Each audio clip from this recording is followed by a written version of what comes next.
Hello everyone, on today's episode of Get Smart with Swap Smart, we will be teaching you how to hard reset your Samsung Galaxy S5 Active. Before we begin, make sure your device is powered off by pressing the power button.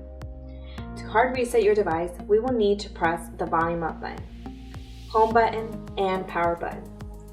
First, hold the volume up button, now the home button, and finally the power button until the Samsung logo appears. Once the Samsung logo appears, wait until the Android recovery screen pops up. When the Android recovery screen appears, use the volume down button to navigate to Wipe Data Factory Reset and press the power button to select. Navigate to Yes by pressing the volume down button and Confirm by pressing the power button. Wait for the factory reset to complete and you're done. If you found this video helpful, please subscribe to our channel, like the video, or leave a comment. We'd love to hear from you. Thank you for watching. Until next time.